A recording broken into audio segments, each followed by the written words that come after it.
So last week we went over a couple of the pros for living in a tiny house, and as promised I said that I'd come back this week and go through a couple of the negatives that we've come across since living in a tiny house for the last 2 months. But some of the negative things that we've come up with aren't so much just like bad things about it, they're more just kind of like a part of the experience, like a compromise for living in a tiny house, I suppose. But by far, the most annoying thing is condensation. We obviously knew that when we moved in, we were going to get some level of condensation in here because it's just science.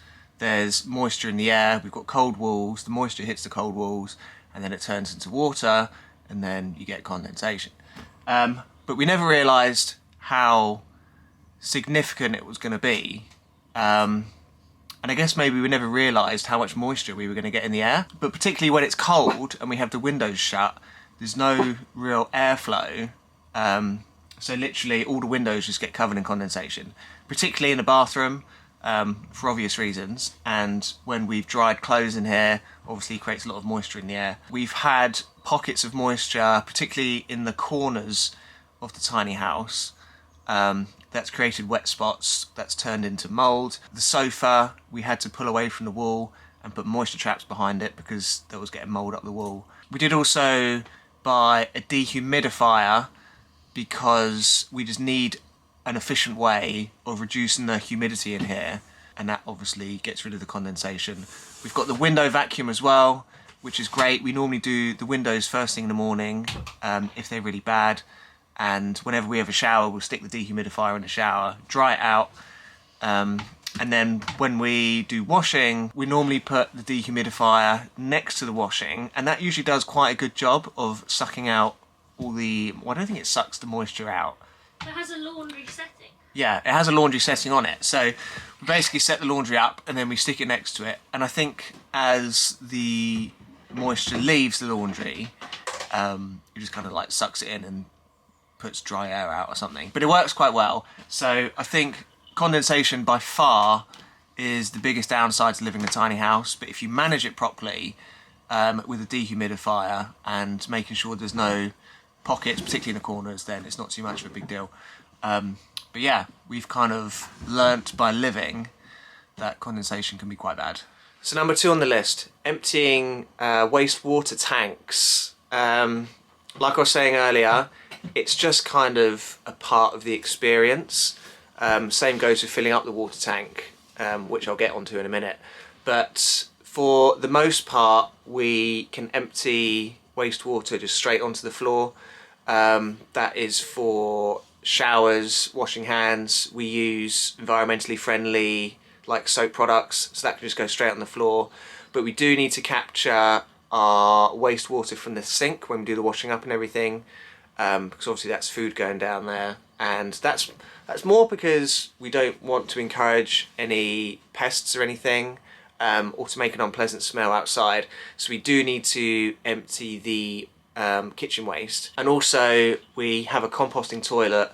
We don't actually use the composting side of it because we use the toilets on site, but we do use the liquid side of it, which we catch in a water tank, so obviously we need to empty that as well because you can't just tip that all over the floor. Kitchen waste needs to be emptied pretty much every day. That builds up quite quickly. And the toilet waste, I usually empty that once a week. That usually lasts that long. But it's just one of those things. It's a bit annoying to have to do it. But yeah, you just got to kind of get on with it really.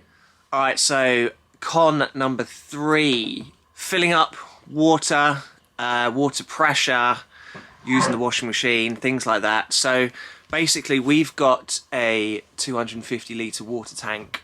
We're not plumbed in or anything, so that obviously needs to get refilled. At the moment, because it's winter, we're washing the dog every time he goes out for a walk.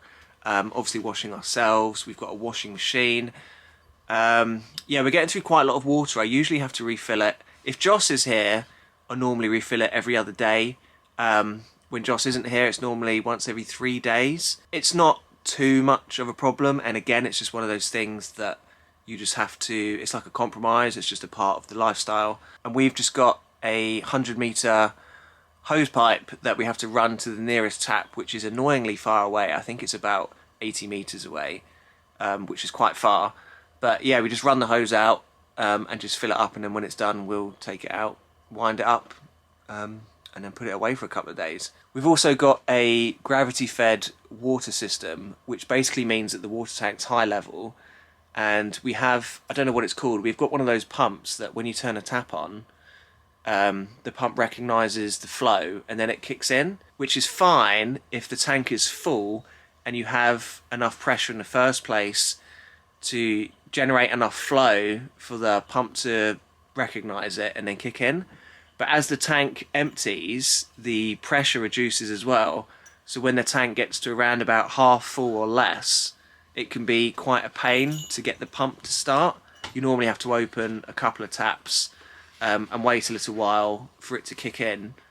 We're kind of gradually getting the hang of it, but it's a little bit annoying. The washing machine in particular won't suck in any water unless you have one of the other taps on and the pump's kicking in. So we're kind of getting in the habit of running the washing machine at the same time we're filling up the tank, so we can run water to keep the pump going, just so the washing machine will fill up. But yeah, filling up the water, water pressures, washing machine, is all kind of a little bit annoying, but it's just kind of a part of it really.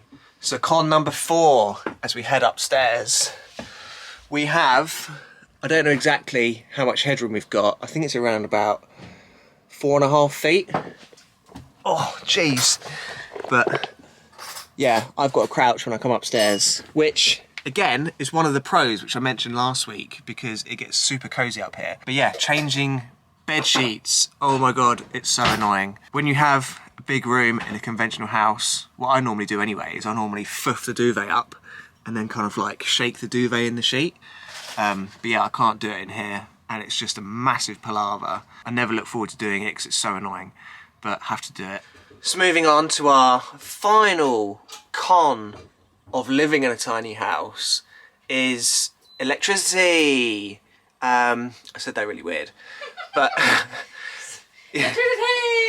So when we got the tiny house built, we specified that we didn't want gas, we just wanted the whole thing to run on electricity.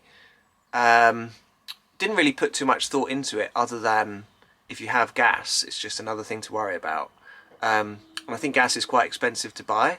I think that this tiny house is designed to have a 32 amp electrical supply, which on campsites is, well, I don't think I've ever come across a campsite that's got a 32 amp supply, unless you have like a static caravan or something. We've got 16 amps, which is, even 16 amps is pretty hard to get. A lot of the pitches where we are run off of 8 amps, and we looked at a couple of other campsites that were running off 6, but we managed to get one here that's got 16, which basically means that you've got a certain amount of electricity coming in, and if you go over that, then it just trips the whole system and you have a power cut. So because we've got no gas and we're solely reliant on electricity, it means that at certain times we need to juggle what we're using. So for example, if we've got the washing machine running, then we can't turn the oven on because the oven uses around about 10 amps, I think, and the rings on the top use about 4 each. So yeah, you're just trying to juggle electricity, and I think if anything, we quite enjoy the fact that we're limited to what we can use, because it really makes you think about what you can do. Makes you more mindful. Yeah, it just makes you more mindful of what you're using. You don't waste water, you don't waste electricity. Or perhaps if we've got the oven on, we'll turn the underfloor heating off because the oven's going to heat the house anyway, so there's no point using multiple heat sources. And yeah, it just kind of makes you really mindful, but it's a little bit annoying to have to juggle things because we have had multiple power cuts, and then you've got to go outside and flick the switch on. God, I made that sound so awful. That's not hard at all. Josh gets angry though. Yeah, Josh gets annoyed when he's in the middle of an Xbox tournament and everything shuts off. But yeah, that is kind of number 5, I suppose, of the cons. I would say that the positives far outweigh the negatives, like, without a doubt. We haven't experienced summer yet. I said this last week. So maybe it's going to be really noisy, really busy. Yeah, I don't really know. Maybe we're going to get a lot of attention from people because we're in a tiny house. We're not in a caravan or anything. But at the same time, we think it's going to be really cool. Just everybody's going to be here on holiday. It's going to be a really positive vibe. We're going to meet loads of people. So yeah, looking forward to the summer. But we may update the pros and cons at the end of the summer. If anything changes, I don't know. But yeah, 5 cons for living in a tiny house. If you have any questions, any comments, anything like that, just message me on Instagram.